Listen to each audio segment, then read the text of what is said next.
Dear Papa Dudut, kung may buhay na patunay lang ng pagod, ako na yata yon, Papa Dudut. Hindi naman sa binabaliwala ko ang pagod at hirap ng iba, pero dahil kwento ko to ay hayaan nyo na lang din akong makapag-rants. Alam po ninyo, Papa Dudut, ay fan na fan talaga ako ng Barangay Love Stories noon pa man. Avid listener na ako ng programa ninyo since pandemic at talaga namang minamarathon ko po ang bawat kwentong ina-upload ninyo online hanggang ngayon. Tapos ay nangangarap ako na isang araw ay makapagsulat din po ako sa inyong istasyon at mapinin ninyong i-ere sa radyo. At eto na ngayon ang istorya ng buhay ko. Nga pala, tawagin niyo na lamang po ako sa pangalang Asmira. 37 years old, taga Maynila. Magsisimula ang kwento ko 10 taon na ang nakakalipas.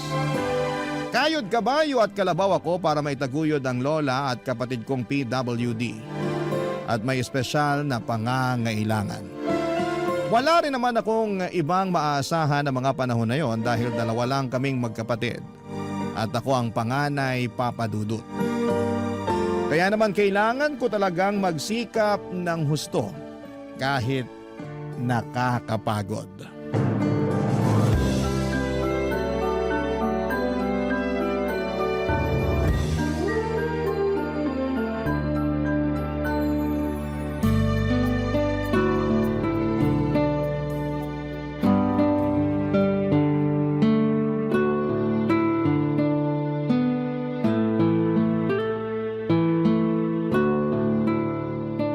Naku, parang kukulangin yata ang sweldo ko.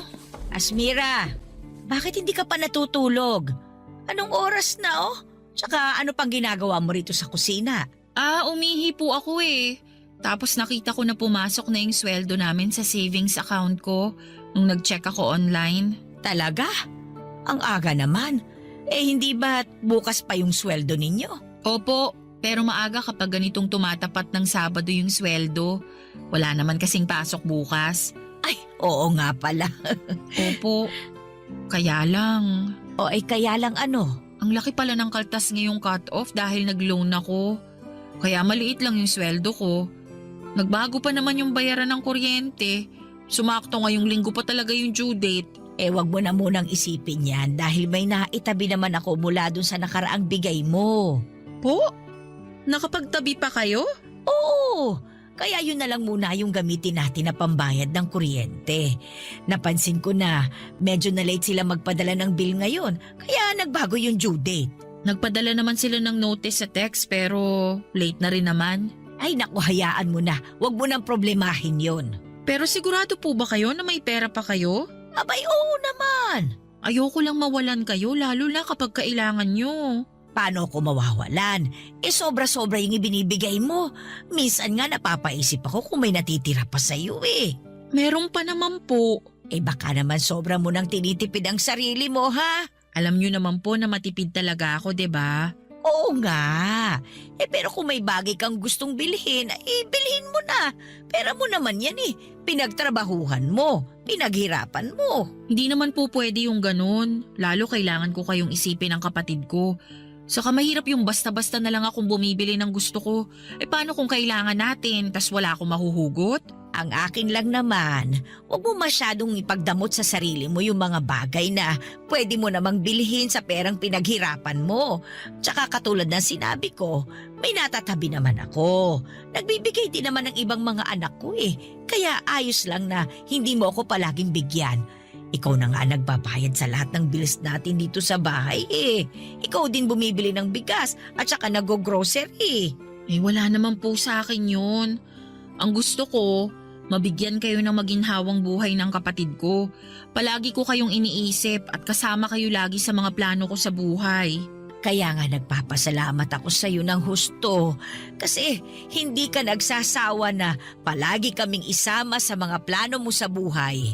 Ako po ang dapat magpasalamat dahil sa pag-aalaga ninyo sa kapatid ko. Hindi ko alam ang gagawin kung wala kayo. Sigurado mahihirapan akong magtrabaho kasi wala akong mapag-iiwanan sa kanya. Ay naku, wala yon. Apo ko naman yun eh.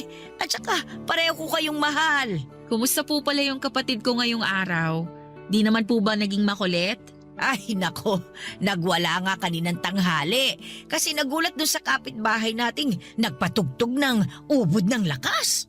Natutulog kasi, kaya ayun, sinumpong paggising.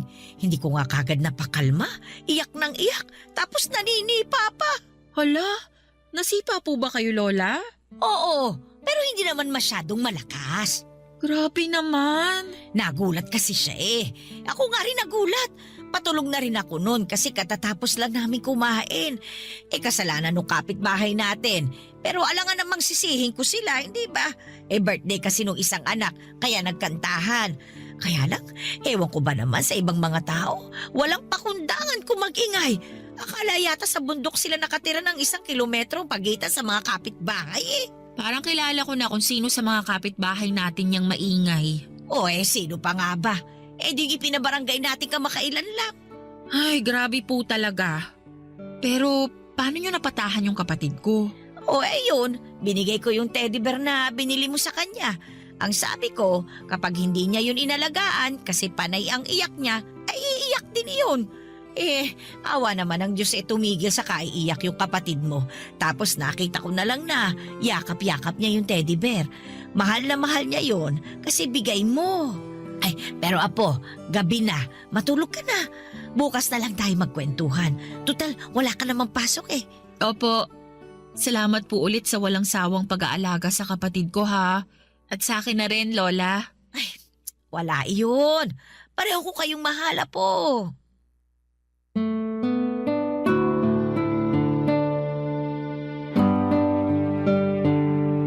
Papadudot maswerte kami dahil meron kaming lola na mabait at maalalahanin. Siya na ang tumayong nanay sa aming magkapatid noong naulila kami. Wala na kami mga magulang, parehong namatay sa sakit noong 16 years old pa lamang ako. Bale, pinaluwas kami ng lola namin na taga Maynila mula sa Abra para tumira kasama niya. Nanay siya ng mama namin na sinusuportahan na lamang ng iba niyang mga anak. Sakto dahil mag-isa na lamang si Lola sa bahay nila matapos mamatay ni Lolo ng mga panahong yon. Dapat magtatrabaho na ako pagdating namin sa Maynila ng kapatid ko, pero kinausap ako ni Lola at tinanong kung gusto kong mag-aral. Meron pa naman daw siyang kaunting ipon at willing namang sumuporta sa akin ang isa kong tita na nasa abroad. Kaya naman sinunggaban ko na ang opportunity at kumuha ako ng kursong may kinalaman sa business na natapos ko naman. Fast forward, meron akong long-time boyfriend na mga panahong yon.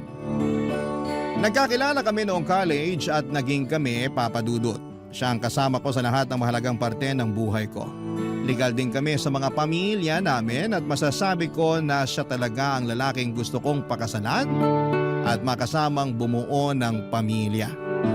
Kaya lang 2 beses na siyang nag-propose sa akin. Una ay noong 25th birthday ko at yung sumunod ay noong Valentine's Day ng 2014 papadudot.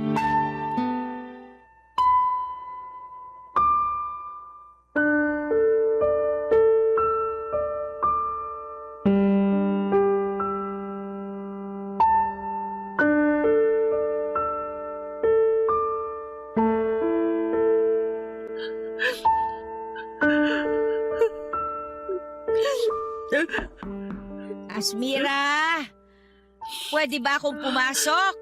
Opo, bukas po yung pinto.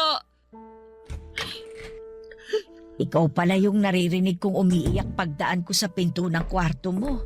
Akala ko kasi guni-guni lang yun eh. Pero pinakinggan kong mabuti bago ako kumatok. Hindi naman po ako umiiyak. Napuwing lang po ako. Lokohin mo na lahat, wag lang ako. Baka nakakalimutan mo na. Ako na halos ang nagpalaki sa inyo ng kapatid mo. Kilalang kilala ko na kayo. Lalo ka na. Kaya magsabi ka sa akin. May nangyari ba kaya ka umiiyak? Teka, trabaho ba yan? Hindi po sa trabaho. Ay, saan nga? Baka makatulong ako. Pwede kitang mapayuhan. Salamat, Paul, ah. Pero hindi ko na talaga alam yung gagawin. Ay, naku naman. Sabihin mo na sa akin. Para naman alam ko. Kinakabahan ako sa iyo eh. Kalma lang po kayo. Paano ba akong kakalma? Lola mo ako. Sorry po.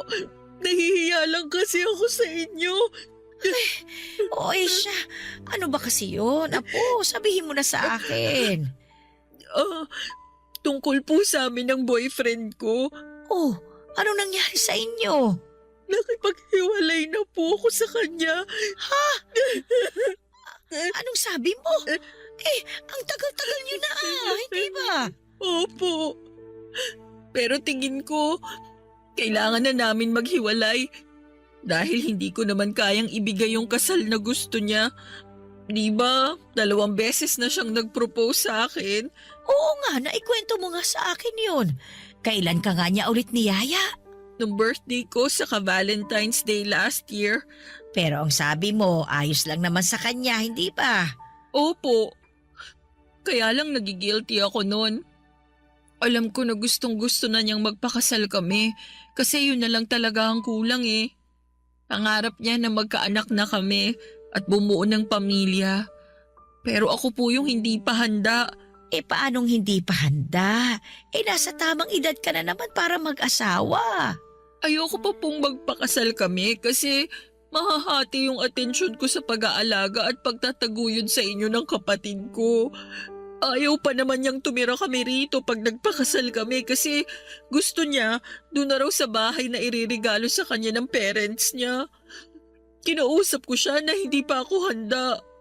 Sabi niya naiintindihan niya, lalo na alam naman niya ang sitwasyon natin. Saka kilala niya kayo ng kapatid ko, kaya tiwala akong maiintindihan niya. Kaya lang kanina, inopen niya uli yung naiinggit siya sa katrabaho niya na may anak na raw at nakaschedule na yung binyag. Sakto, kinuha siyang ninong. Tapos tinanong niya kung hanggang kailan ba daw siya maghihintay na maging handa ako para magpakasal sa kanya. Hindi ko siya nasagot. Tapos doon na kami nagtalo. Marami siyang sinabing masakit sa akin. Pinapili niya pa ako kung kayo ng kapatid ko o siya. Siyempre mas pinili ko kayo. Kaya nakipaghiwalay na lang ako sa kanya. Ay, grabe naman yung pinapili ka niya. Pero apo, pasensya ka na rin ha. Kasi pakiramdam ko kasalanan namin ng kapatid mo kung bakit hindi ka pa makapag-asawa. Masyado ka kasing nakatali sa amin at sa mga responsibilidad mo sa pamilya natin. Wala po kayong kasalanan. Pinili ko kayo kasi pamilya ko kayo at mahal ko kayo. Nalulungkot lang ako dahil akala ko naiintindihan niya ako. Ang tagal na namin pero hindi pa rin pala. Sa bagay, hindi ko rin naman siya pwedeng paghintayin ng matagal.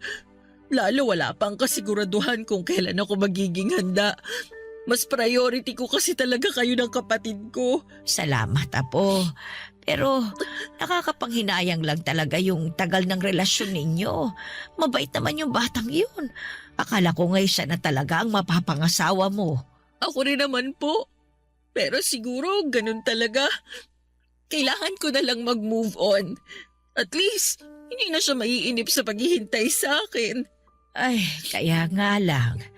Hindi ko pa rin talaga mapigilang hindi malungkot. Kung nalulungkot kayo kasi mas pinili ko kayo ng kapatid ko kaysa sa kanya, wag na po.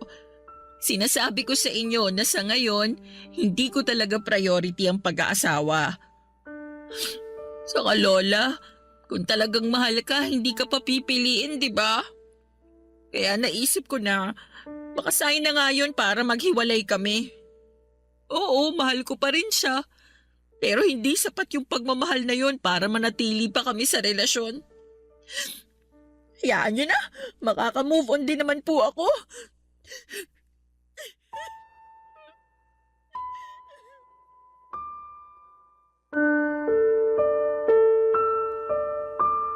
Papadudot masakit sa akin ang pakikipaghiwalay sa long-time boyfriend ko.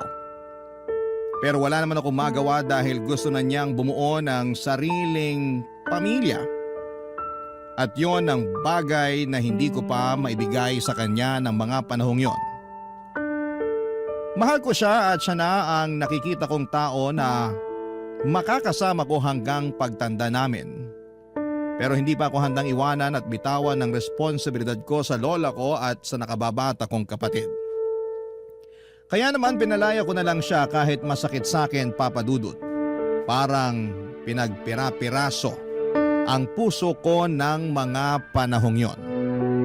Pero ayoko rin namang itali sa akin at patuloy na paasahin kung kailan ako magiging handa na bumukod kasama siya. Sobrang lungkot ko lamang noon pero umasa ako at nananalig sa Diyos na kung pagkakalooban niya ako ng panibagong tao na mamahalin ay sana'y matanggap nito ang responsibilidad na hindi ko mabitawan sa aking pamilya, Papa Dudut. Barangay Love Stories. Barangay Love Stories. Papa Dudut, alam ng Diyos na gusto kong makapag-asawa at magkaanak. Pangarap ko na yon simula nagdalaga ako at yung bang balang araw ay makakakilala ako ng isang lalaki na mamahalin ako at pakakasalan. Kahit na hindi masyadong mayaman pero masipag, mapagmahal at mabuting padre de pamilya, ay ayos na po sa akin. Kaya lang dahil sa paghihiwalay namin ng long-time boyfriend ko, aminado akong nagduda ako sa aking sarili kung may chance ba akong makapag-asawa at matupad ang pangarap kong magkapamilya. Pero 6 na buwan pagkalipas ng breakup namin ng ex ko ay meron akong nakilalang lalaki online. Nag-click kami at hindi nagtagal ay nagkita ng personal. Call center agent siya na nagtatrabaho sa Ortigas, Papa Dudut. Guwapo at katulad kong single na naghahanap ng bagong pag-ibig. Pagkatapos ng una naming pagkikita, sinabi niya sa akin na gusto niya akong ligawan. Bagay na pinayagan ko naman. 1 buwan na niya akong nililigawan nang magdesisyon akong isama siya sa bahay namin para ipakilala sa lola at kapatid ko. Okay naman yung naging pagkikita nila, kaya lang makalipas ang 1 araw ay mayroon pong nangyari, Papa Dudut.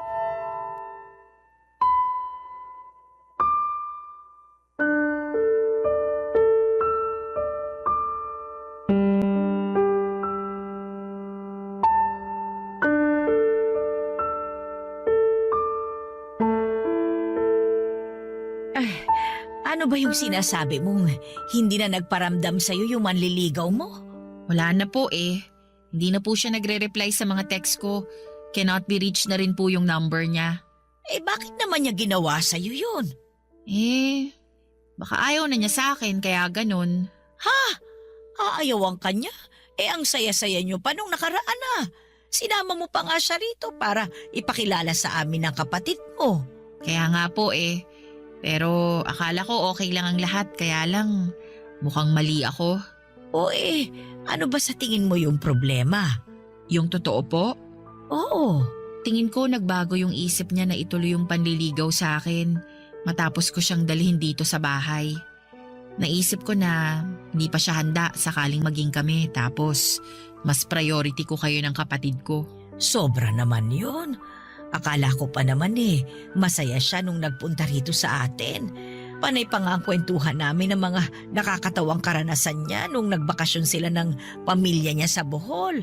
Sabi ko kasi, pangarap ko makapunta doon, tapos gaganyanin ka lang niya. Hindi pa naman po ako sigurado kasi bigla na lang siyang nawala. Sa lagay para pala siyang multo. Ganun na nga po. Nakakainis naman yung batang yun. Pero feeling ko nagulat din siya sa kapatid ko nun. Bakit? Hindi ba niya alam na may kapatid kang may espesyal na pangangailangan? Alam naman po kasi kinukwento ko naman sa kanya. Kaya lang, iba pa rin po pag personal na. Akala ko pa naman ni seryoso siya sa'yo. Na siya na yung susunod mo magiging boyfriend. Ang buhay talaga, oo. May mga tao talaga na sa salita lang magaling. Yun nga la eh. Wala naman siyang sinabi sa akin na ayaw niya na pala. Sa lagay, huhulaan ko pa pala. Sakit nun ah. Patunay lang yan na hindi siya ang lalaki para sa'yo. Kaya lang nahulog na po ako sa kanya. Kahit paano, naging masaya ako sa isang buwan naming pag-uusap. Naramdaman ko na mahalaga ako sa kanya nung niligawan niya ako. Ganyan naman talaga ang mga lalaki eh. Ipaparamdam nila sa'yo na mahalaga ka sa kanila hanggang makuha nila yung matamis mong oo. Pero hindi lahat nananatiling ganun yung trato sa'yo pag nagtagal. Ang iba sa kanila nagbabago kasi nagiging kampante na dahil nakuha ka na nila. Dapat sa mga ganyang lalaki hindi iniiyakan ng matagal. Mga bahagang buntot.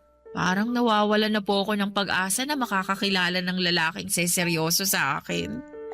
Naniniwala naman ako na merong darating. Pagod na rin po kasi akong maghanap. Huwag ka na munang maghanap, Apo. Hayaan mo lang na ang kapalaran ang kumilos. Naniniwala ako na kung para sa iyo ibibigay sa iyo. Tingnan mo nga kami ng lolo mo nung nabubuhay pa siya. Hindi ko yan gusto.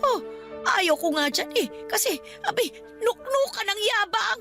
Yung pala, siya yung lalaking nakatadhana na mapangasawa ko. Sa tinagal-tagal ng panahon, nakita ko na hindi naman pala mayabang ang lolo mong yun. Mabait siya, mapagmahal at maalalahanin. Hindi nga lang kagwapuhan pero pwede na. Lola naman Nagsasabi lang naman ako ng totoo. Sige po kayo, baka biglang magmulto si Lolo. Sabi niyo nun, gustong-gusto niya palagi na sinasabihan ng gwapo. Ay siya lang ba? Akala ko lahat ng mga lalaki gwapong-gwapo sa sarili. Grabe kayo. Biro lang. Tsaka biro lang din naman yung hindi kagwapuhan yung lolo mo. Kasi para sa akin, siya na yung pinakagwapo sa lahat. Totoo rin naman po. Kaya nga, nalungkot din talaga ako nung namatay siya Pero mabuti na lamang at dumating kayo ng kapatid mo sa buhay ko. Sabi ko nga sa sarili ko, hindi pa rin ako hahayaan ng Panginoon na maging mag-isa. Hindi po kayo mag-iisa hanggat nandito ako at ang kapatid ko. Pangako ko po yan, La. Pero hindi naman kita pinagbabawalang mag-asawa, ha? Hindi ka na rin naman bumabata. Ilang taong ka na nga ba? Ay, wala pong tanungan ng edad. Hindi naman halata, Apo. Mukha ka pa rin namang 16 anyos. Bulero ka, Lola. Hindi bintangera. Pero seryoso po. Salamat po kasi nandyan kayo para may makausap ako. Lalo na sa mga ganitong pagkakataon. Kahit na malungkot yung nangyari sa naunsyami kong love life, masaya naman ako dahil kasama ko pa rin ang pamilya ko. Para sa akin, kayo po ang mas mahalaga.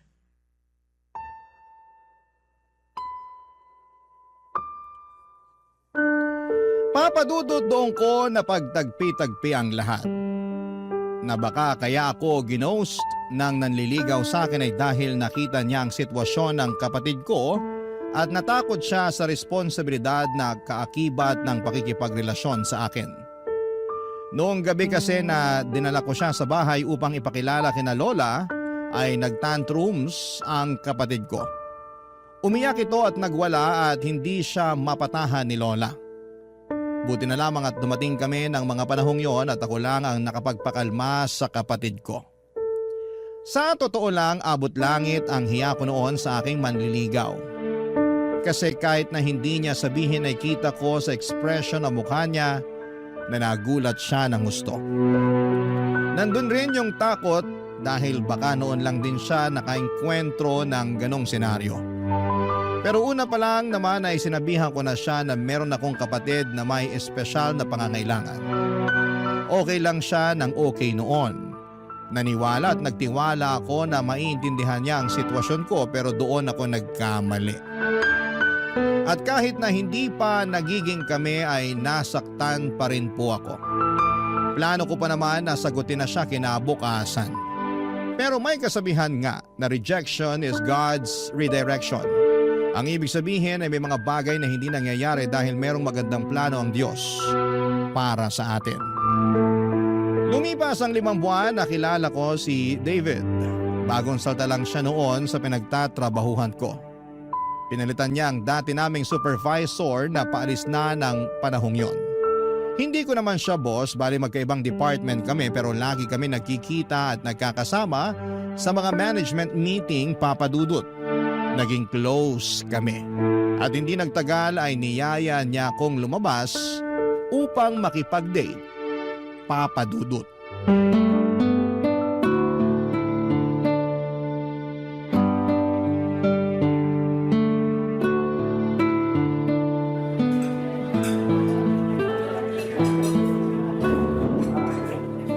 Naku, ang sosyal naman dito sa restaurant na pinagdalhan mo sa akin, David.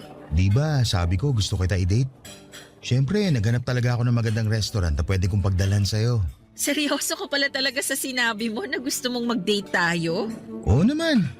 Pareho naman tayong single. Kumbaga, walang sabit. Saka, hindi naman kita yayain kung wala akong dahilan. Anong dahilan?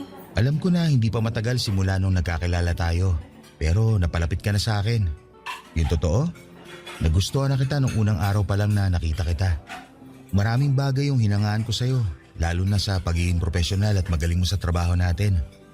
Napaka-passionate mo sa mga bagay na ginagawa mo. Simula nun, lalo ko napatunayan sa sarili ko na hindi lang pala kita basta gusto. Mahal na kita, Asmira. Ha? Kaya nga kita niyaya makipag-date para formal na hingin yung permiso mo na manligaw ako sa'yo. Pero, David, Pero ano? hindi pa ako handang magpaligaw. Ganun ba? Oo, sorry, pero ano kasi, yung totoo, gusto na rin naman kita. Kaya lang natatakot ako na baka pag nakilala mo na ako ng husto, ayawan mo na lang ako bigla sa dulo. Anong ibig mo sabihin? Dediretsuhin na kita ah. Hindi pa ako ulit handang magpaligaw kasi priority ko ang pamilya ko. Pero hindi ko naman pinagbabawalan yung sarili ko na ma-in love.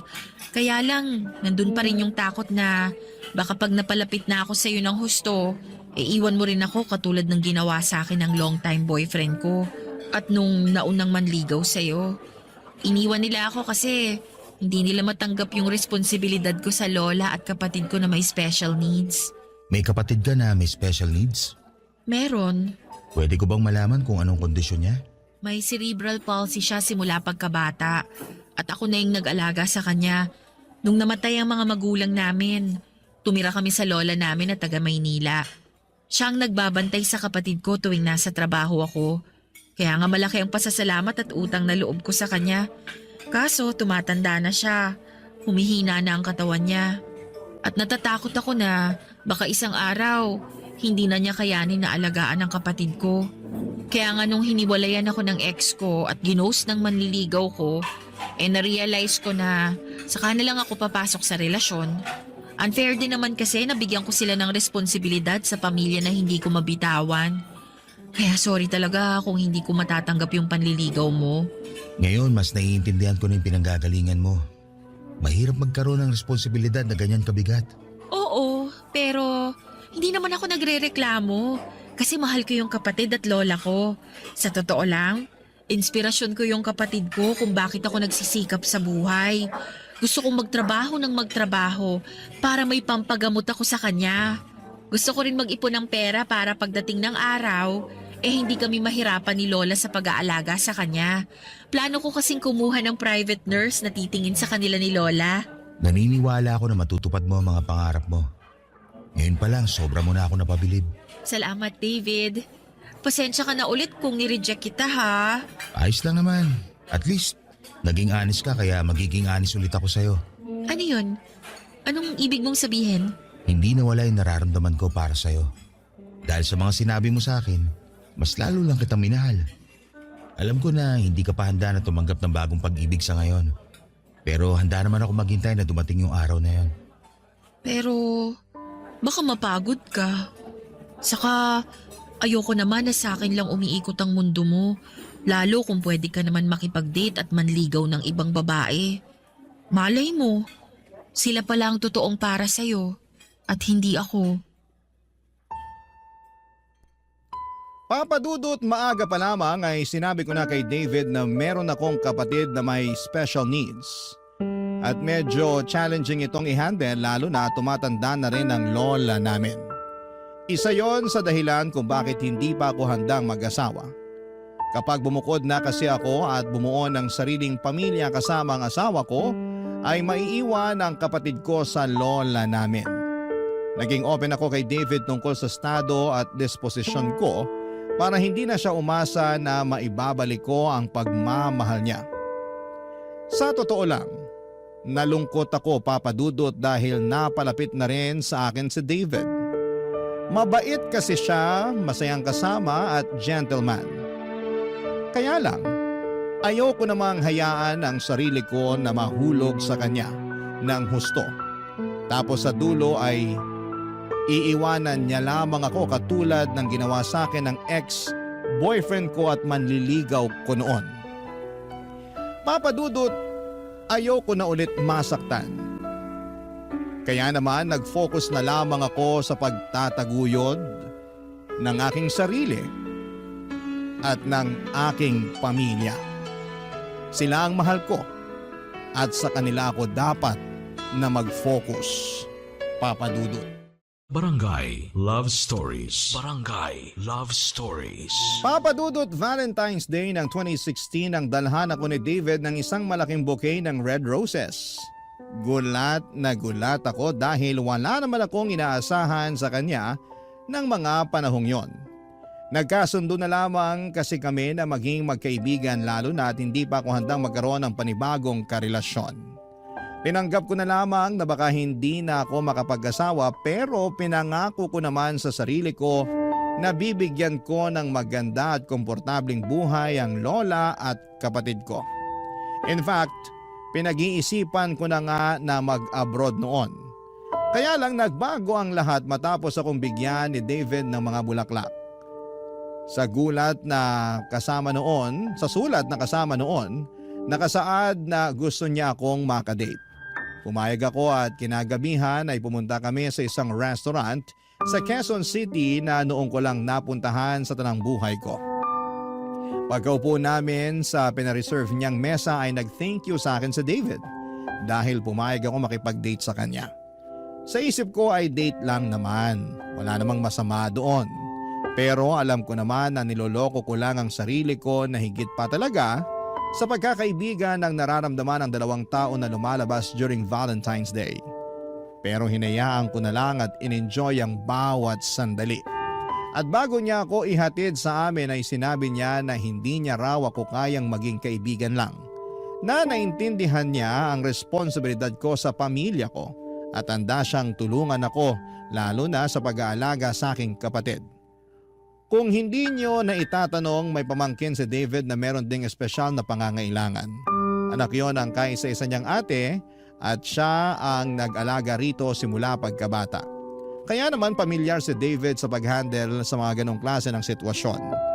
Pero hindi pa rin ako kumbinsido kaya pinapunta ko siya sa bahay kinabukasan upang ipakilala sa lola at kapatid ko. At doon ko nakita na nagsasabi siya ng totoo. Dahil bukod sa akin ay siya lang ang nakapagpaamo sa kapatid ko noong sinumpong ito at ayaw tumigil sa pag-iyak. Kung hindi naman sinusumpong ang kapatid ko ay magkasundo sila ni David, Papa Dudut. Unti-unti ay lalo akong nahulog sa kanya hanggang sa pumayag na akong magpaligaw. 1.5 buwan ang nagdaan nang sagutin ko si David.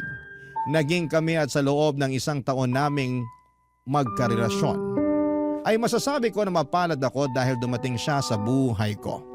Nangako si David na kahit mag-asawa na kami ay hindi namin kakalimutan ang responsibilidad ko sa aking kapatid. In fact, napagkasunduan namin na sa bahay pa rin ni Lola tumira. Kaya noong June 2017 ay nag-propose ng kasal sa akin si David. Bagay na hindi ko na tinutulan. Sa susunod na taon ng 2018 ang plano naming pag-iisang dibdib, kaya lang makaraan ng 2 buwan simula nang ma-engage kami ay mayroong nangyari na kapwa namin hindi inaasahan. At yon ay nung nagkasakit ng malubha ang kapatid ko na sa huli ay hindi kinaya ng mahina niyang katawan. Papa Dudo, tuluyan ang kinuha sa akin ang pinakamamahal kong kapatid na siyang angkla ko sa buhay na ito.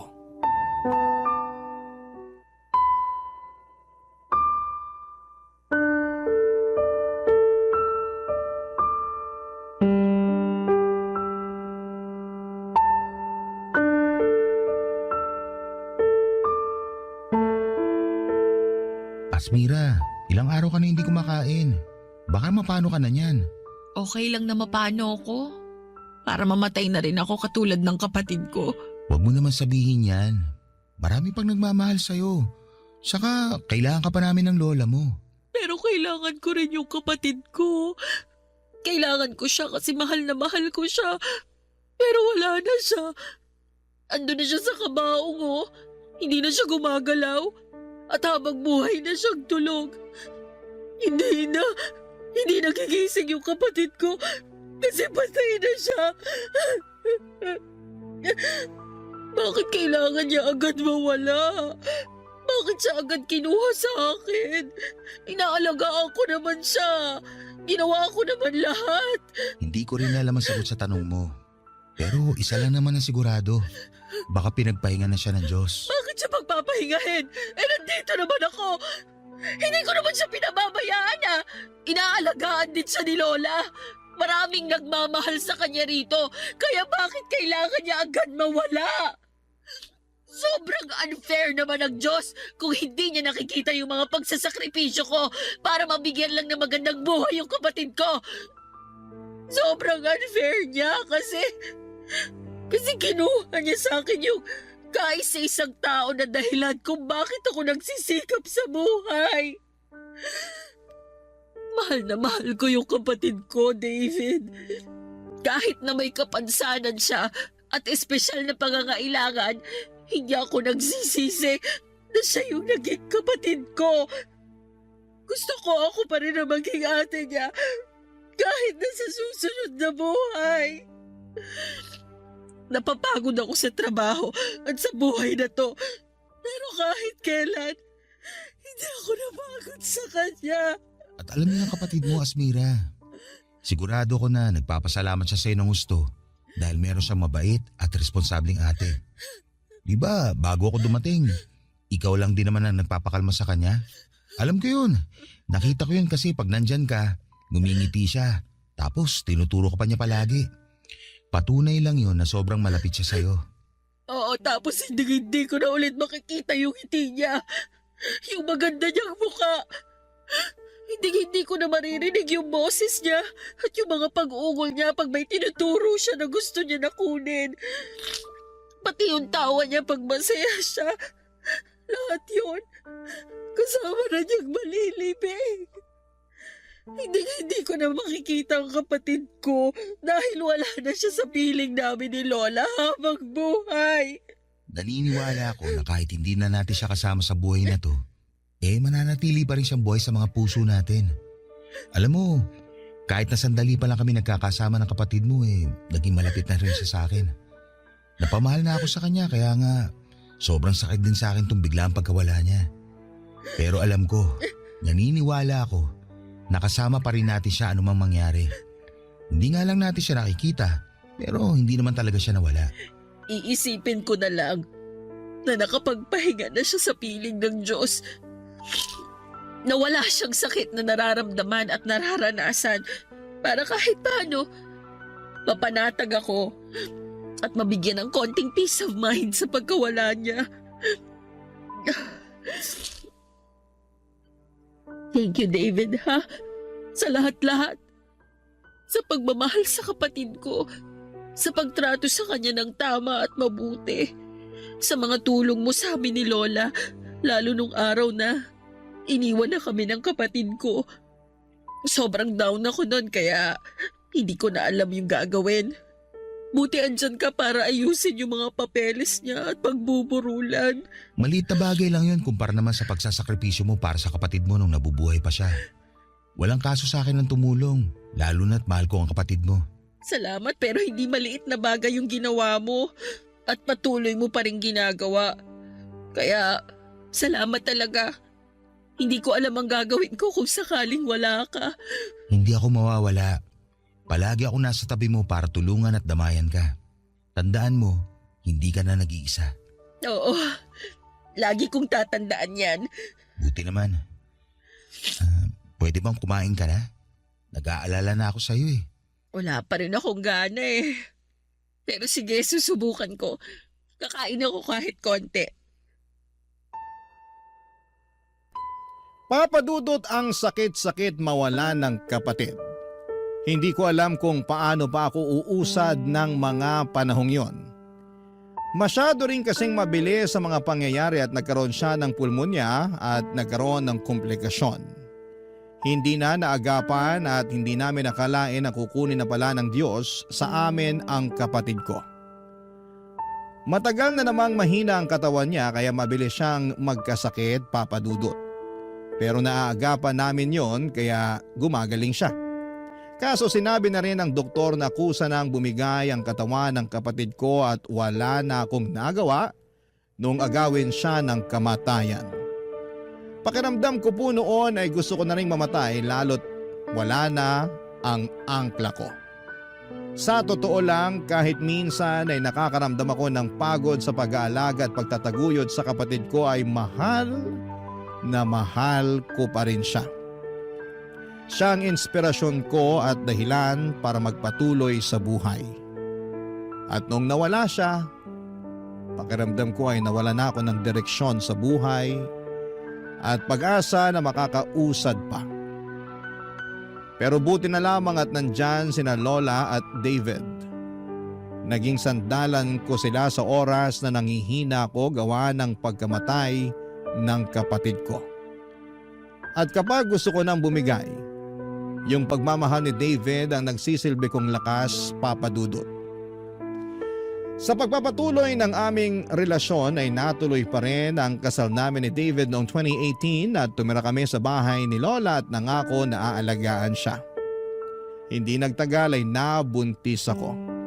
Masayang masaya kami ni David dahil magiging magulang na kami. Kapwa excited kami at kabado na rin. Kaya lang habang ipinagbubuntis ko ang panganay namin ay muli kaming sinubok ng kapalaran. Matapos matuklasan sa isang masusing pagsusuri na mayroong Down syndrome ang magiging anak namin, Papa Dudut.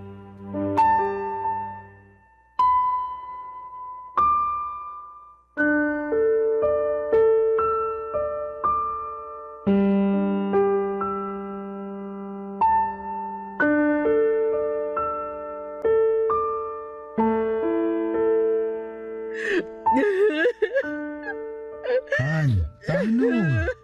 Baka mapano ka naman. Nag-aalala ako sa'yo eh. Ang hirap lang kasing tanggapin, Han. Bakit sa anak pa natin nangyari yun? Bakit siya pa? Iniingatan ko naman siya eh. Pero bakit? Hindi ko rin alam pero alam ko iniingatan mo siya. Siguro ganun talaga. Tingin mo, pinarurusahan tayo ng Diyos? Kaya binigyan niya tayo ng anak na may espesyal na pangangailangan? Hindi ah. Hindi. Pero bakit nga kasi yung anak pa natin? Ewan ko Han. Pero naniniwala ako na walang bata ang deserve na makatanggap ng ganong sakit. Oo, kasi alam kong mahirap dahil napagdaanan na yun ng kapatid ko at ng pamangkin mo. Natatakot lang ako para sa anak natin. Lalo na't hindi na magiging normal sa kanya ang lahat. Simula pa lang sa araw na isilang siya sa mundong to. Natatakot din naman ako pero kailangan pa rin nating tatagan ang loob natin. Hindi pwede na tayo mga magulang niya ang unang-unang panghihinaan. Hindi kawawa ang anak natin dahil may espesyal siyang pangangailangan. Magiging kawawa lang siya pag pinabayaan natin siya. Tama ka. Totoo lahat ng mga sinabi mo. Pasensya ka na sa akin. Hindi ko naman intensyon na maapekto ng gusto sa nalaman natin eh. Naiintindihan ko yung takot mo bilang nanay. Takot din naman ako pero kung hahayaan natin na kainin tayo ng takot na yun, hindi natin maibibigay yung best natin bilang magulang sa magiging anak natin. May dahilan kung bakit pareho tayo nagkaroon ng karanasan sa pag-aalaga na may mga special na pangangailangan. Ikaw sa kapatid mo at ako naman sa pamangkin ko.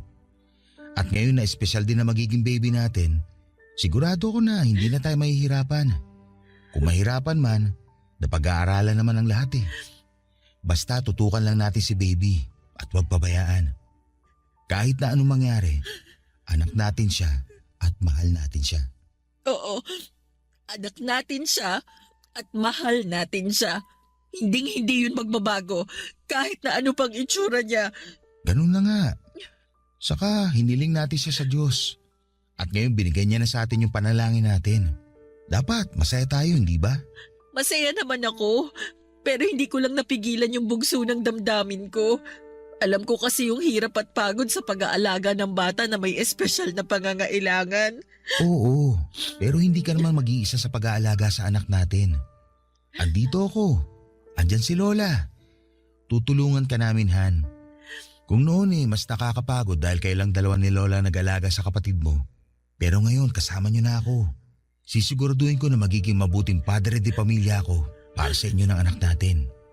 Mamahalin ko kayo at aalagaan sa abot na makakaya ko. Hindi naman yung sinumpaan ko sa altar nung kinasal tayo, hindi ba? Naniniwala ako na hindi tayo bibigyan ng Diyos ng pagsubok na hindi natin malalagpasan. Magtiwala lang tayo at maniwala na magiging maayos ang lahat. Salamat, kasi gumaan ng husto yung loob ko. Sobrang bigat kasi ng pakiramdam ko nung sinabi ng OB natin yung kondisyon ng magiging anak natin. Bumigat din naman yung pakiramdam ko. Nalungkot ako at napatanong sa Diyos. Pero habang nasa biyahe tayo kanina, narealize ko na mas kailangan tayo ng anak natin kaysa habang buhay na isipin kung bakit sa dinami-rami ng mga masamang tao sa mundo, siya pa talaga yung binigyan ng ganung sakit. Kaya unti-unti tinanggap ko na espesyal na ang anak natin simula pa lang. Alam mo ba, nung sinabi mo sa akin na buntis ka, mas lalo lang siya naging espesyal para sa akin. Kaya hindi na importante yung magiging kalagayan niya paglabas niya sa sinapupunan mo. Basta, kahit na anong mangyari, hindi ko kayo pababayaan ng anak natin. Kahit na wala pa yung anak natin, hindi mo naman kami pinabayaan ni Lola. Thankful kami kasi dumating ka sa buhay namin. Thankful ako lalo dahil naging asawa kita. Salamat talaga, Han. Walang anuman yun. Thankful din naman ako kasi naging asawa kita. Kaya huwag ka na masyado malungkot ha. Kakayanin natin to. Kakayanin natin. Basta magkasama tayo.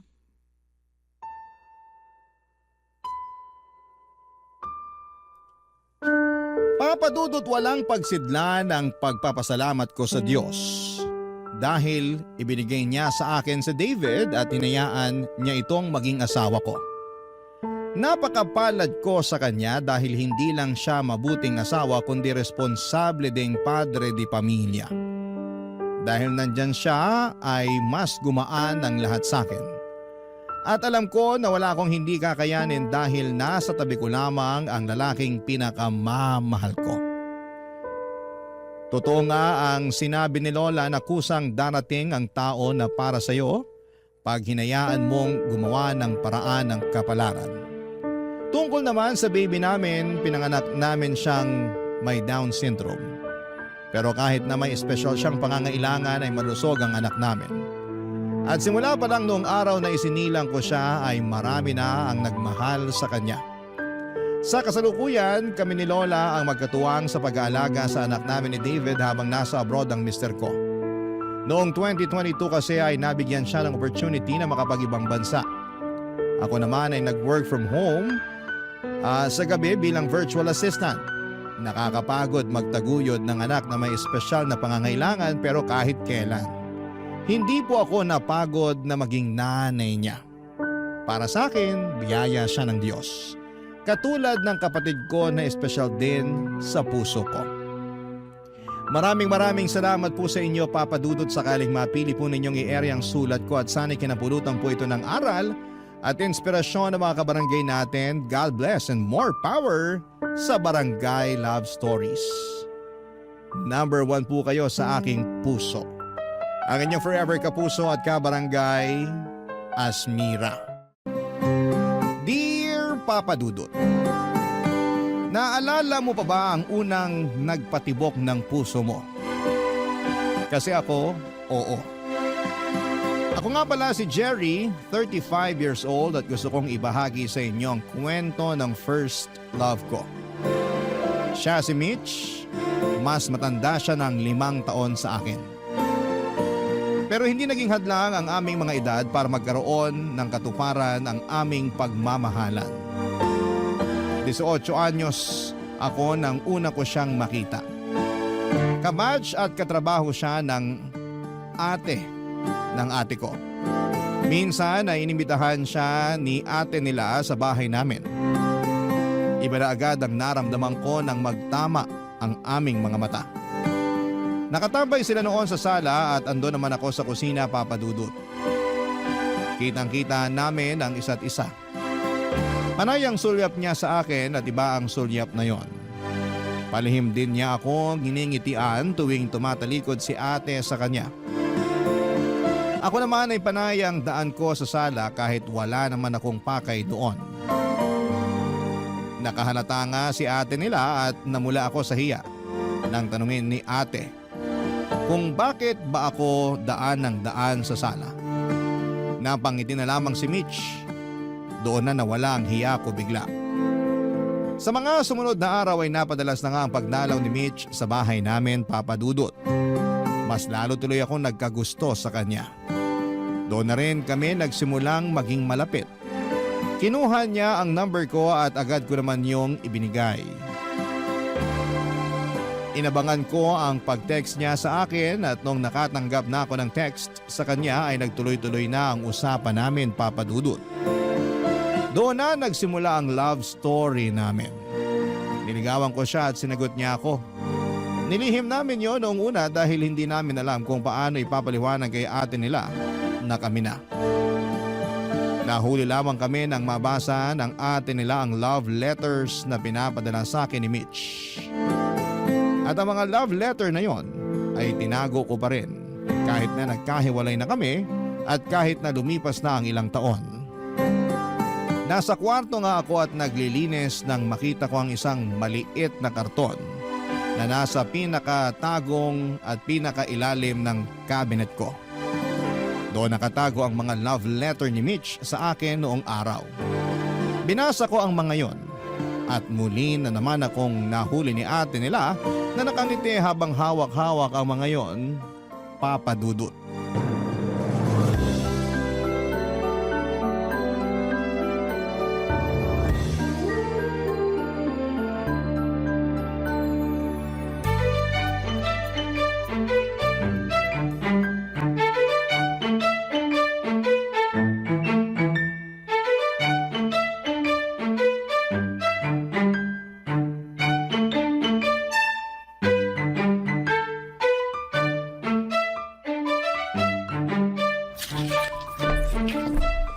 Hoy Jerry, tama ba yung nakikita ko? Yan ba ang mga love letter ni Mitch sa'yo noon? Ate Nila naman, bigla ka naman sumusulpot dyan. Nakakagulat ka. Sagutin mo muna kasi yung tanong ko. Oo nga, love letters nga to ni Mitch sa akin noon. Sabi ko na kulay pa lang ng papel, alam kong sa kanya na yan galing. Pink kasi ang papel na ginagamit niya pag sinusulatan niya ako ng love letter. At ikaw naman, blue na papel. Paano mo nalaman? Kala mo ba ikaw lang ang nahuli ko? Hoy, nahuli ko rin kaya si Mitch noon na binabasa ang mga love letter mo. Nakangiti ba siya? Kinikilig? Ginajudge ang grammar ko? Hoy, bakit parang interesado ka pang malaman? Ang tagal nyo nang hiwalay. Masama bang ungkatin ng past? Kung hindi naman makakatulong sa present, bakit pa? Gusto ko lang naman malaman. Closure, kumbaga. Oh, may naalala naman ako sa closure na yan. Ang talas talaga ng memory mo kahit 40 ka na ha? Hoy, para sabihin ko sa'yo, naaalala ko pa lahat na nangyari sa inyo ni Mitch. Ako kaya ang sumbungan niya ng mga kapalpakan mo. Pumalpak ako sa kanya? Hihiwalayan ka ba niya kung hindi? Ang sakit naman. Totoo naman kasi Wala na ako ibang ginawa kundi makinig sa mga reklamo niya sa'yo. Ako nga nagsabi na iwan ka na niya Sabi ko na kasalanan mo talaga kung bakit kami natapos. Ako nga yung nagsabi sa kanya na makipaghiwalay na sa'yo. Ate naman. Wait naman kasi, hindi pa kasi ako tapos. Sinabi ko yun sa kanya pero ayaw niya. Hindi ka raw niya kayang iwan. Mahal na mahal ka kaya ni Mitch noon. Talaga? Sinabi niya yun? Kinilig ka naman. Nagtataka lang ako. Kasi kung mahal na mahal niya ako, bakit bigla niya akong iniwan nun? Gano'n naman talaga Hindi porket mahal ka, hindi ka naiiwan. Nasaktan din kaya siya nung iniwan niya ako? Hindi porket siyang nang iwan, hindi na siya nasaktan. Kung alam mo lang kung paano ko siya kinomfort nung gabing nakipag-break siya sa'yo. Ay, bakit ngayon mo lang sinabi sa akin to? Di sana umabol pa ako sa kanya. Iyan ang dahilan kung bakit siya nakiusap na wag kong sabihin sa'yo kasi alam niyang hahabulin mo pa siya. Kapatid mo ako. Dapat sa akin ka pumanig. Dapat doon ka sa alam mong makakabuti sa akin. Naman, dun ako sa makakabuti sa'yo. Kaya nga hindi ko na rin sinabi sa'yo eh. Nakita mo kung paano ako nasaktan at nasira nung iniwan niya ako. Yun yung isang bagay na kailangan mong pagdaanan para maging matatag ka. O di ba matatag ka na ngayon? Pero natanong mo ba kung masaya ako? Eh choice naman natin maging masaya eh.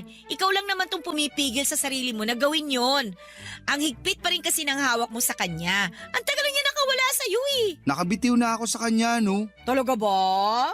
Eh bakit hindi ka na nagkaroon ng karelasyon pagkatapos ni Mitch? Hindi lang ako interesado sa mga nakikilala ko. Sus! Okay Mitch ka pa rin talaga interesado. Ano ba ang hula ko kung bakit ako iniwan ni Mitch noon? Sabi nila, age doesn't matter, hindi ba? Sa amin naman ni Mitch ay wala naman talagang kaso ang kaibahan sa edad namin. Hindi naman ako minor de edad nang maging kami. Oo, at 5 taon ang tanda niya sa akin pero hindi yon nahalata sa amin, Papa Dudut. Magaling kasi kaming magdala. Pero hindi yon nakita ng ibang tao sa paligid namin. Mga taong ayaw sumuporta at gusto lang lagi ang mangpuna. Sa mga unang buwan namin na magkarelasyon ay marami ang nagtaas ng kilay sa kung bakit ako ang pinatulan ni Mitch. Bakit daw parang naghanap lamang siya ng batang kapatid? Sinasabi nila na kapag tumagal daw ay ipagpapalit ko siya sa mas bata sa kanya. Nung una ay nagagawa lang namin yon na pagtawanan pero nang tumagal at paulit-ulit na ay narindi na ng tuluyan si Mitch. Dahil nga sa patong-patong na mga nang-i-issue sa aming dalawa ay naapektuhan na ng tuluyan si Mitch. Kaya kahit konting pagkakamali ko sa relasyon namin ay lagi na lamang niyang pinagdidiinan ng mga yon at pinapansin. Nung una ay sinubukan ko namang unawain dahil alam kong higit kanino man ay siya ang pinaka-apektado. Kaya lang papadudot ay napapagod din ako at nauubos ang pasensya tulad ng ibang tao. Umiiwas na ako sa kanya sa tuwing mainit ang ulo niya sa akin dahil sa mga maliliit na bagay at pagkakamali ko. Doon siya mas lalong naggalit sa akin. Gusto ko lang namang makaiwas sa away namin pero minasama ata niya ang mga yon. Iyon nata ang naging dahilan para hiwalayan niya ako. Ata. Hindi ako sigurado dahil hindi naman niya klinaro sa akin noong tinapos na niya ang relasyon namin, Papa Dudut. At kahit lumipas na ang ilang taon ay hindi pa rin yon naging klaro sa akin.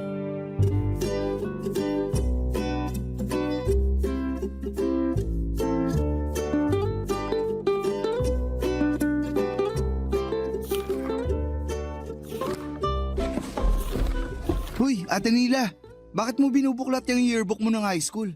Masama ba? Ikaw nga binuklat mo yung mga love letter ni Mitch sa'yo eh. Ginudge ba kita? Oo kaya, Eh di sorry. Ikaw kasi. Na-curious ako bigla sa past. Napahanap tuloy ako sa yearbook ko. dami mo sigurong naaalalang memories, no? Ilang libo ka mo. Para akong bumalik sa pagkabata eh. Bigla ako naalala yung ex mo. Patingin nga ng picture niya. Si Ramon? Ay naku, wala na rito. Ginupit ko na. Walang lugar ang mga manloloko sa yearbook ko, no? Bitter ka pa rin ba? Ilang taon na rin naman. Patawarin mo na. Tanungin kita. Kapag nalaman mo bang niloko ka ni Mitch noon, mapapatawad mo ba siya? Teka, niloko ba niya ako? Hypothetical question lang naman kasi, ano ba? Hindi nga. Niloko ba niya ako? Kaya ba niya ako iniwan? Hindi kanya niloko, no? Seryoso siya nun sa'yo. Kahit na ang daming pogi at kaedad niya ang lumapit sa kanya dati, ikaw pa rin ang gusto niya. Hindi ko nga alam kung anong meron sa'yo, bakit baliw na baliw si Mitch sa'yo noon eh. Ikaw lang naman tong walang bilib sa kapugian ko eh. Mas bilib ako sa kayabangan mo. Huwag ka nga masyadong bilib sa itsura mo. Kung alam mo lang kung gaano kagwapong naging boyfriend ni Mitch nung high school kami, no? Manliliit ka talaga na parang pasensya ko sa'yo. Thank you sa pangdadaw ng confidence ko ha. Mabuti ka talagang ate. Galing! Binabagsak ko lang yung kayabangan mo. Aba, Patingin nga ng mga naging boyfriend ni Mitch dati. Ako ang husga. wag na, wag na. Baka lalo ka lang manliit. Patingin na, dali. Ah, sige, gusto mo talaga ha? Oh, sige, sige. Oh, ito, nakikita mo tong tisoy na to. Valedictoria namin nung high school to at siya rin ang first love ni Mitch. Teka, lugi naman ako dyan. First love yan eh. Tsaka mas gwapo sa'yo to, no? O ngayon, kumusta ang pagkabilib mo sa sarili mo, ha? May natitira pa ba? Wala naman sa itsura pag nagmamahal ka. Sabay kabig ka ng ganyan ngayon. Pero matanong ko lang, sino sa tingin mo yung mas minahal niya sa amin? Gusto ko sanang durugin ka pero... Ikaw yung mas minahal ni Mitch. Paano mo nasabi? Tisoy yan tapos matalino pa. Ako, parang dumi lang ako sa kuko ng lalaking yan. Asa na ngayon yung inilalaban mo na wala sa itsura ang pagmamahal? Bigla ako nang hina nung pinakita mo sa akin yung itsura ng first love niya eh. Hindi ka dapat makaramdam ng ganyan. Kasi kung alam mo lang kung paano ka ikwento ni Mitch sa akin. Ibang ningning na mga mata niya kapag ikaw ang binabanggit niya. Sa tingin mo ba, naaalala pa niya ako? Ikaw, naaalala mo pa ba siya? Nitong mga nakaraan, napapadalas. Hindi man kasing dalas mo, sumasagi ka pa rin sa isip niya. Sumasagi nga rin kaya ako sa isipan niya. Paano kaya niya ako naiisip? Sino kaya ang kasama niya noong naiisip niya ako? Ang dami kong tanong noon dahil sa sinagot ni Ate Nila sa akin. Pero hindi ko yon sinabi sa kapatid ko, Papa Dudut.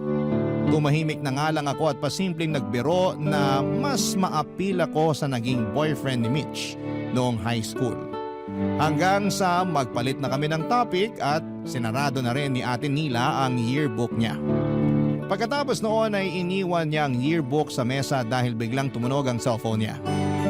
Nang makalayo si Ate Nila para sagutin ang tawag ay siya namang pagdampot ko sa yearbook at pagbuklat kung saang pahina nakapaskil ang magandang larawan ni Mitch. Napangiti ako nang mapunta sa pahina na yon, Papa Dudut. Napakaganda ni Mitch habang suot ang kanyang toga. Kahit nga black and white lamang yon, pero litaw pa rin ang kagandahan niya. Lumabas ang magkabilang beloy sa kanyang maumbok na mga pisngi. Napakaganda ng kanyang pagngiti. Simple lang ang mukha niya at walang halong kolorete. Iyon na yon ang babaeng natutunan kong mahalin ng una kong makilala. Kumusta na nga kaya siya? Muli na naman akong nagtanong sa isipan ko. Ngumiti akong muli nang maalala ko kung gaano siya kaganda at nawala rin ang ngiting yon. Nang maalala ko kung gaano kasakit nang bitawan niya ang mga salitang ayoko na. Dahil doon ay sinarado ko nang muli ang yearbook ni Ate Nila at nilapag yon sa mesa. Tumayo na ako para pumasok sa kwarto ko. Pero napalingon akong muli at sinarado kong yearbook ng ate ko. Tulad ng yearbook na yon ay tuluyan na rin kayang naisara ang love story namin ni Mitch. Papa Dudut. Barangay Love Stories. Barangay Love Stories. Sinubukan kong hanapin si Mitch sa Facebook. Pero nahirapan akong gawin yon, Papa Dudut, hanggang sa naisipan kong hanapin ang mga kakilala kong kamag-anak niya. Ang pinaka-close niyang pinsan ang una kong hinagilap. Hindi naman ako nahirapang gawin yon at sinubukan kong i-check kung friend dito si Mitch sa kanyang Facebook account. Pero hindi. Kaya naman naglakas na ako ng loob na i-message ang pinsan ni Mitch para malaman kung nasaan na siya. Doon ko nalaman na wala ngang Facebook si Mitch at tanging cellphone number lamang nito ang ibinigay sa akin. Pasimple ko na nga ring inalam kung may asawa na ba si Mitch at laking saya ko nang malaman kong kakahiwalay lang pala ni Mitch sa kanyang naka-live-in. Papa Dudut, wala po akong sinayang na oras. Agad kong tinext si Mitch at nagpakilala. Wala pong isang oras ay nakatanggap na ako ng reply sa kanya. Magiliw si Mitch na nakipag-usap sa akin. Hindi ko pa naman siya nilandi noon. Tinatansya ko pa rin siya, Papa Dudut. Siyempre, galing lamang siya sa hiwalayan at ayoko namang mabigla siya sa pagpaparamdam ko. Kahit sa totoo lang ay nai-excite na akong muling makita kung may pag-asa ba kaming magkabalikan, lalo't pareho na kaming single na dalawa. Kahit naman tinatansya ko na siya noon ay gumawa pa rin ako ng paraan para mabilis kong malaman kung may pag-asa kaming dalawa. Wala akong inaksayang panahon at nakipagkita ako sa kanya para maramdaman kung may pag-asa ba akong muli sa kanya. Maswerteng pumayag naman siya, Papa Dudut. Nagkita kaming dalawa sa dati naming tambayan. Doon yon sa isang bakery na may masarap na bentang peanut butter. Yun ang paborito naming palaman sa malambot na monay na benta nila na sinasabayan namin ng buko juice na maraming yelo.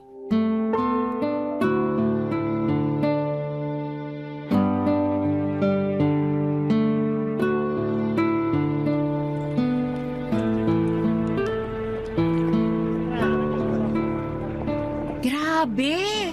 Iba talaga ang lasa ng peanut butter dito. Ang creamy, nakakamiss. Sana all namimiss. Masyado akong nakafocus sa lasa ng peanut butter. Kaya hindi ko muna papansinin yung pagpapasana all mo. Ang hina ako naman sa'yo.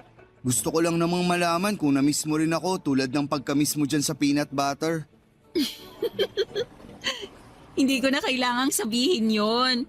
Habang nagpapalaman ako ng peanut butter kanina, bigla akong na-miss nung mga panahong magkasama tayo rito. Lalo kapag malakas ang ulan. Ang sarap kasing tumulala sa bintana habang umuulan. At habang umangata ng monay na may peanut butter. Tapos sasabayan pa ng buko juice na maraming yelo. Tapos nagmamadali na akong iatid ka pa uwi kasi tumatawag na ang nanay mo. Nirason mo pa ang nanay ko, gusto mo lang naman magbanyo.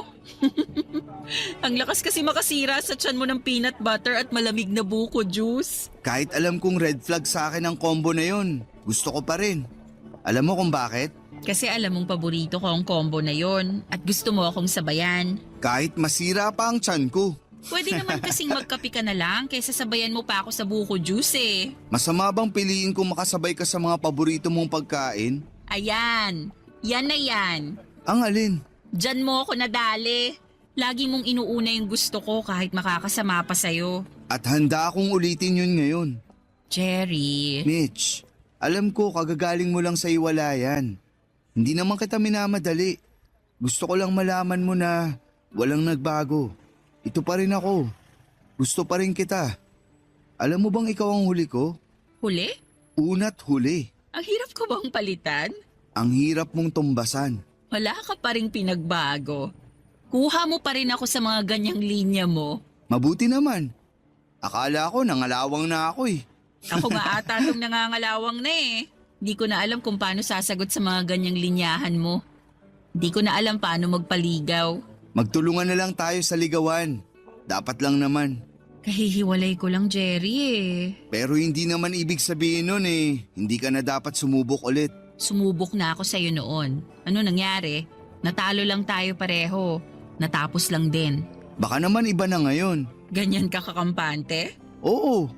Kasi hindi naman tayo pagtatagpuin ng tadhana ngayon kung wala lang to. Pinagtagpo tayo ng tadhana kasi pinilit mo.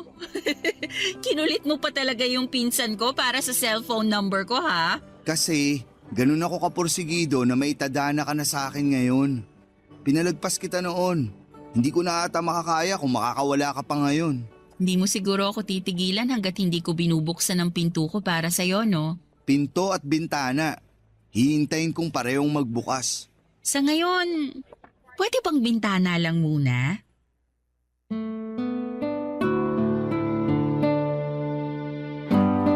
Tumitig si Mitch sa akin at saka nilapatan ng ngiti ang huli kong sinabi. Alam kong umepekto sa kanya mga salita ko, Papa Dudut. Alam ko na kasing sa salita ko siya nadadaan kahit noon pa man. Yun din ang ginamit ko sa panliligaw ko sa kanya at maswerteng nagbukas ang kanyang bintana na sumabay sa kanyang pinto. Tuluyan na niya akong pinapasok muli sa kanyang buhay at buong puso akong nagpapasalamat sa ikalawang tsansa na naibigay niya sa akin para madugtungan ang naputol naming pagmamahalan. Wala akong sinayang na oras habang magkasama kami, Papa Dudut. Hindi ko pinaramdam sa kanya na mali ang desisyon niyang muli akong papasukin sa buhay niya. Minahal ko siya higit pa noon. Pinakita ko sa kanya na sa pagdaan ng taon ay nagmature na ang pagmamahal ko para sa kanya. At pagkakataong yon, nagtiwala na siya sa akin na hindi katulad noon. Mabilis ang lumipas na mga buwan. Naging masaya kaming pareho at ayon sa kanya yon ang unang beses na naging masaya siyang muli matapos ang hiwalayan nilang mag-asawa. At nagpapasalamat daw siya na muli akong bumalik sa buhay niya dahil kung hindi baka tuluyan na raw siyang nawala ng tiwala sa pagmamahal. Ako raw ang nagpabalik sa kanya ng gana na magmahal ulit. Masaya ako. Masayang masaya. At dahil sa nararamdaman kong yun ay inaya ko siyang magpakasal. Alam kong alanganit lalo't may latag pa ng trauma ang nangyari sa kanila ng dati niyang kinakasama. Pero laking gulat ko nang pumayag siya. Hindi ako makapaniwala, Papa Dudut. Agad kami nagpakasal at marahil iyon ang pinakatamang desisyon na ginawa ko sa buhay ko. Wala na kaming pakialam noon sa sinasabi ng ibang tao na masyado kaming nagmamadali. Hindi na kami muling magkakamali na makinig sa kanila. Dahil nung minsan hinayaan namin magbigay sila ng opinyon sa relasyon namin, kapwa po kami nasira. Kami nagkalayo.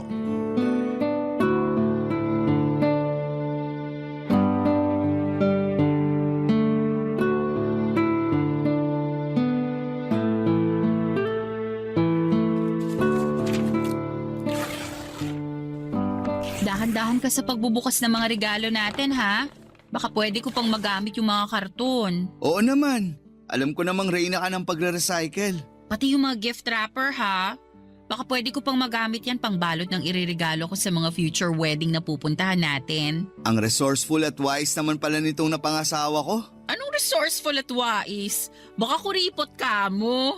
Gusto mo ba pati tong adhesive tape itabi ko? Baka kasi gusto mo pang magkuripot sa pandikit. Hoy, hindi naman ako ganyan kakuripot, no? Ang ating nila mo kaya ang ganyan. Sinabi mo pa. Ito ang niregalo niya sa atin na microwave oven Galing pa sa napanulunan niya sa raffle sa trabaho niya nung Pasko. Hoy, hindi ko alam yan, ah. Akala rin niya hindi ko alam. Ito mismo yung nakasiksik sa cabinet namin sa kusina. Huwag mo na lang sabihin na alam na natin. Baka magtampo pa, bawiin yan. Alam mo naman yun. Sobra kung magtampo. Pero wala pa rin tatalo sa'yo. Hoy, hindi ako matampuhin, ah. Anong hindi? Hindi ko lang na-replyan agad yung pinadala mong love letter sa akin nun. Nagtampo ka na agad ng 1 linggo. Ang hirap mo pa namang suyuin. Dati yun. Bata pa kasi ako noon. Hindi rin. Masyado ka lang clingy sa akin. Kasi patay na patay ka sa akin. Subukan mong i-deny. Habang tumatagal, pumapalo na sa langit ang kakapalan ng mukha mo, no? Iba ang kakapalan ng mukha sa confidence. Hindi na nga confidence yan eh. Papunta na sa kayabangan eh. Kaso, minahal mo naman ng todo ang mayabang na to. Ewan ko ba? Sabi ko naman hindi ako papatol sa mga nuknukan ng yabang. Kaso, kinarma ka ata sa akin. Hindi naman lahat ng karma masama. Para sa akin, good karma ka. Kasi after kong masaktan sa maling tao, ikaw ang good karma na binato sa akin ng Diyos. Nabukulan ka ba ng binato ka niya? Sige, ilakas mo yung biro mo. Kapag binawi niya ako sa'yo, iiyak ka talaga. Hindi rin. Hindi ka iiyak pag binawi ako ni Lord sa'yo? Hindi ka na niya babawiin kasi alam niyang tayo talaga para sa isa't isa. Ay, huwag kang masyadong kampante. Tandaan mo, nagkahiwalay na tayo noon. At hindi na ako papayag na maulit yun ngayon. Diyan ako bilib sa'yo eh. Bakit? Laki ng tiwala mo sa relasyon natin. Masyado ka lang in love sa akin, kaya tiwala ako na hindi mo ako basta-bastang iiwan. Nagsiseryoso na ako sa usapan, gagatungan mo na naman ang kayabangan. Kilala mo naman ako. Dinadaan ko lang sa biro ang lahat, pero seryoso ako. Seryoso sa'yo. Alam mo, ang landi mo pa rin, no? Sa'yo lang naman ako ganito. Talaga lang, ha? Samantalang dati, kapag hindi mo ako kasama, nilalandi mo raw yung kapitbahay nyo na dalaga. Uy, walang ganun. Si Ate Nila ba ang nagsabi niyan? Halika, puntaan natin siya para magkaalaman. Joke lang. Hinuhuli lang kita. Hindi mo na kailangan gawin yan. Loyal ako sa'yo nun. Kahit gusto akong lapitan ng kapitbahay naming dalaga nun, iniwasan ko pa rin. So inaamin mong may gusto sa'yo yung kapitbahay nyo noon? Oh, bakit parang papunta na to sa away? Huwag mong sabihin sa akin pinagseselosan mo pa yun. Masama ba? Wala akong naging closure sa'yo noon eh. Kung closure lang din naman ang pag-uusapan, ikaw nga tong hindi nagbigay sa akin noon nung iniwan mo ako. Napatahimik si Mitch sa sinabi ko, Papa Dudut. Hindi ko rin alam kung bakit napabulalas ako tungkol doon. Nangako naman ako sa sarili ko na hindi na importante ang dahilan kung bakit niya ako iniwan noon dahil nakabalik naman siya sa ngayon.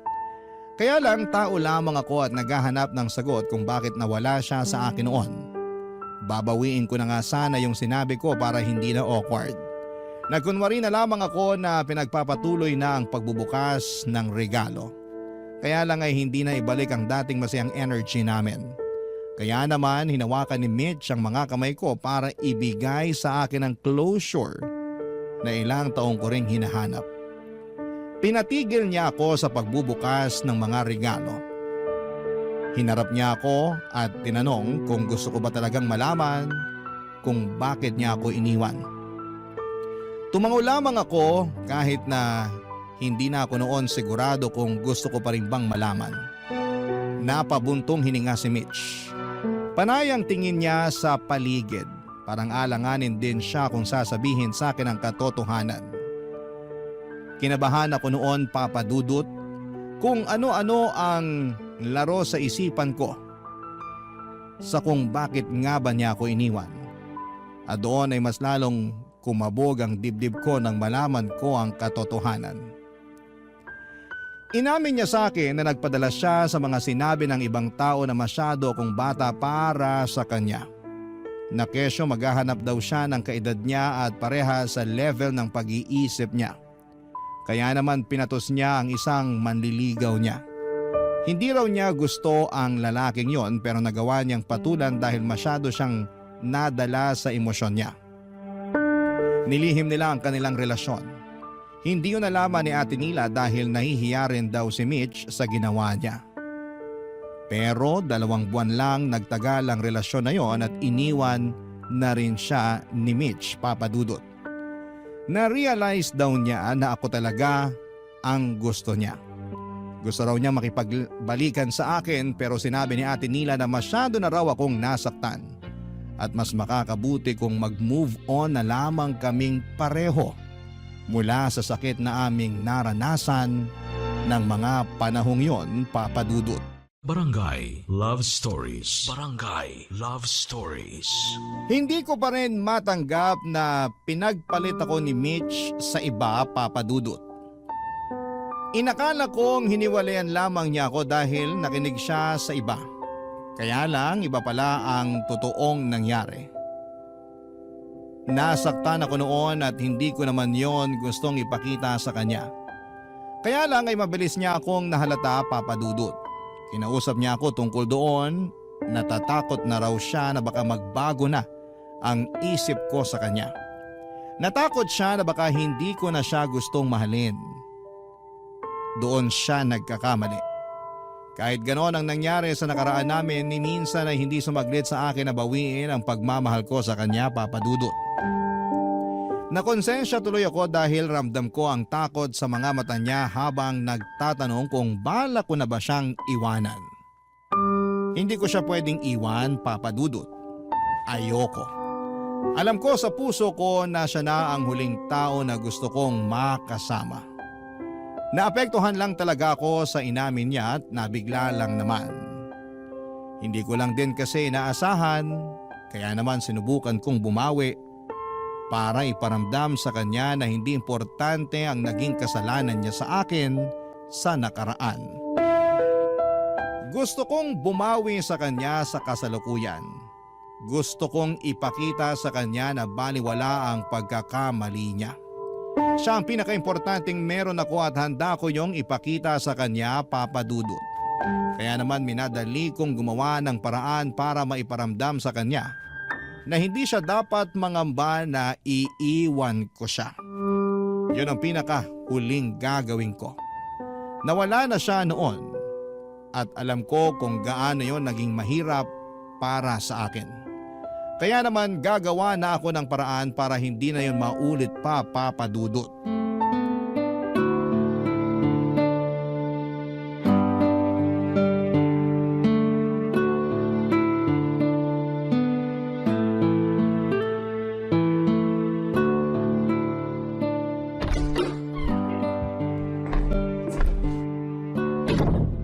Mitch, asan ka?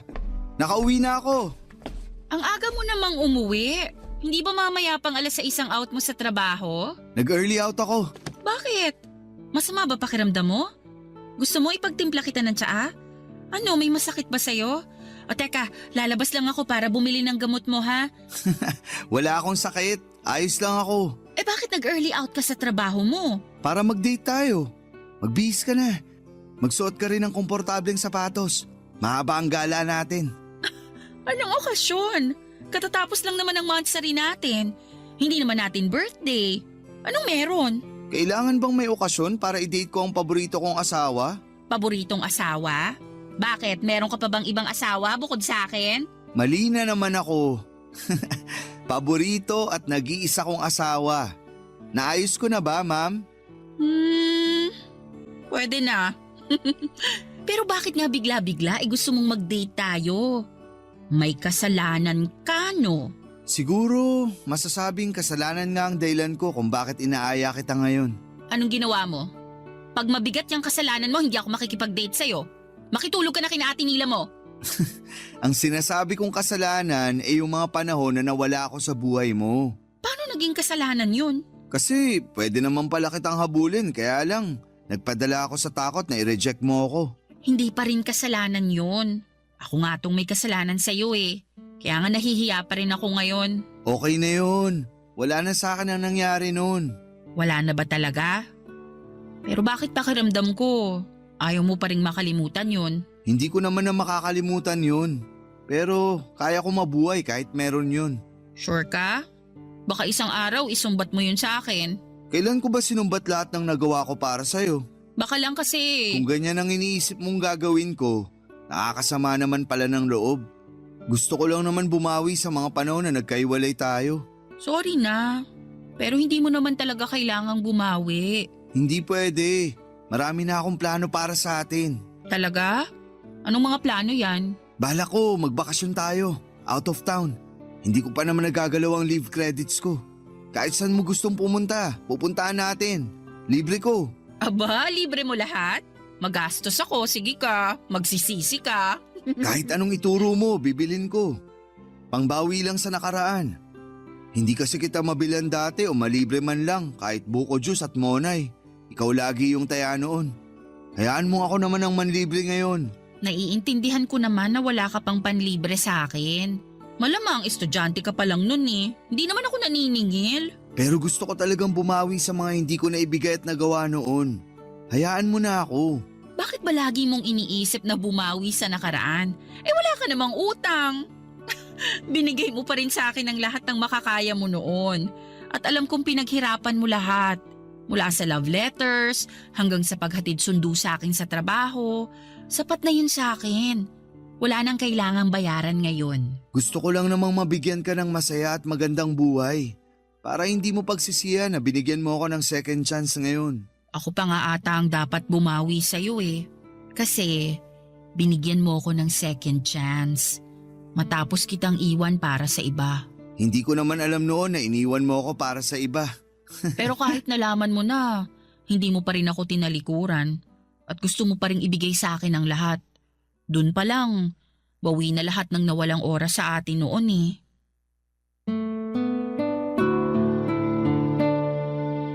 Hindi ako makapaniwala kung gaano ako kaswerte na magkaroon ng chance para marinig ang mga salitang yon mula kay Mitch.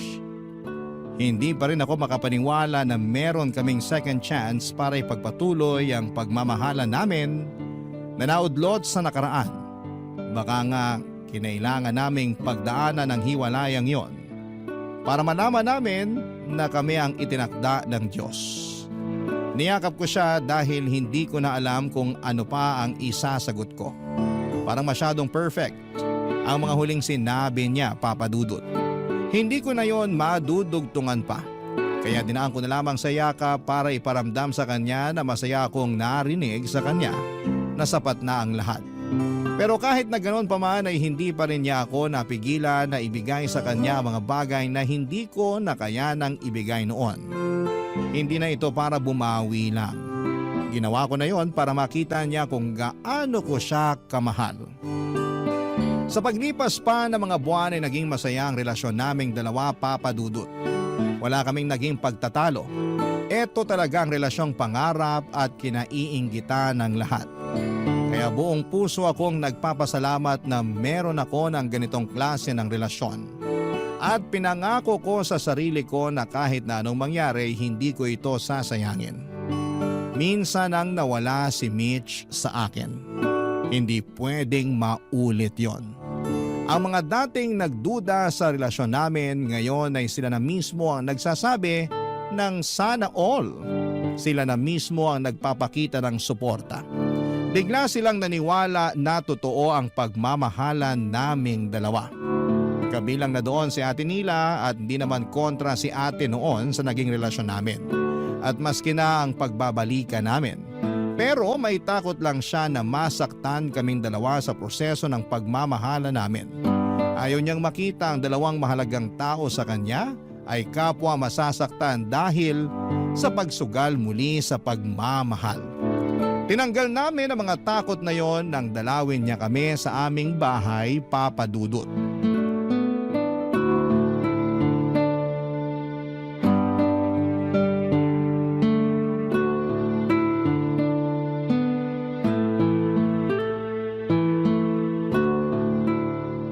Mabuti naman at nakadalaw ka rito sa amin, Ate Nila. Oo nga Nila, ang tagal ka na naming iniimbitahan pero panay ang tanggi mo. Kasi naman ang dami kong ginagawa. Umiiwas ka lang ata sa amin eh. O hindi ah! Kilala kita. Pag nanlalaki ang mga mata mo at kinakagat ang labi mo, ibig sabihin guilty ka. Siguro ngayon lang nagsisink in sa akin na nagkabalikan na kayong dalawa.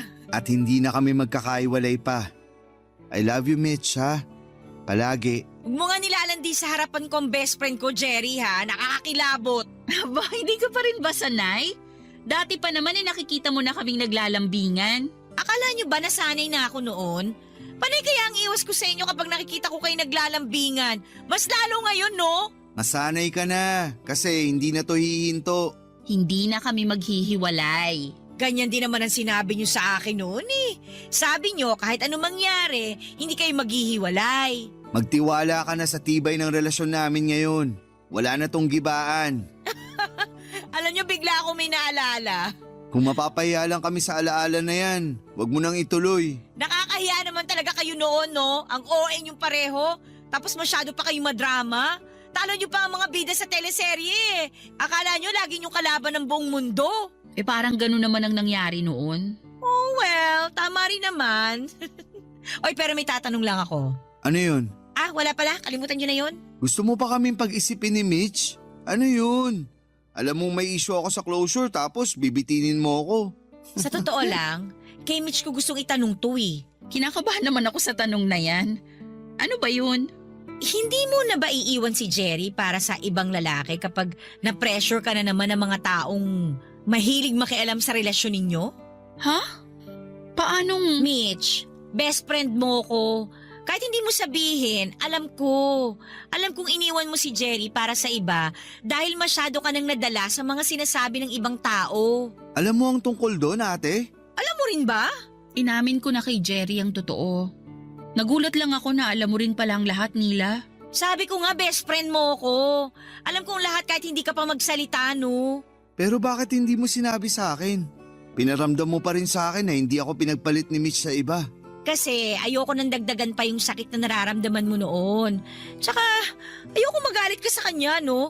Pero alam mo, Mitch, ako yung nagalit sa'yo sa ginawa mo rito kay Jerry eh. Hindi ko lang pinaramdam sa kapatid ko pero alam mo talagang naku, gigil na gigil ako sa'yo noon. At naiintindihan ko. Maipapangako mo bang hindi mo na inuulitin, ha? Kasi kahit buwisit ako rito sa kapatid ko, mahal ko yan, ano? Ayoko na masaktan ulit yan kapag iniwan mo na naman. Hindi na mauulit ang dati. Hindi ko na siya iiwan. Siya na ang huli. Pinapangako ko. Siya na talaga ang huli ko. Pangahawakan ko yan, ha? Panindigan mo yan. Ayoko nang masaktan ulit tong si Jerry kapag nawala ka na naman. Ano ka ba naman, ate? Hindi na nga mawawala tong si Mitch. Ako na nga raw ang huli niya, oh. Ayaw pang maniwala. Hindi naman sa ayaw ko maniwala. Natatakot lang ako na kapag isang araw, mawala na naman tong si Mitch. Hindi ko na alam kung paano ko itatago yung galit ko kapag nangyari yun. Hindi na mangyayari yon. Inuulit ko. Si Jerry na ang huli.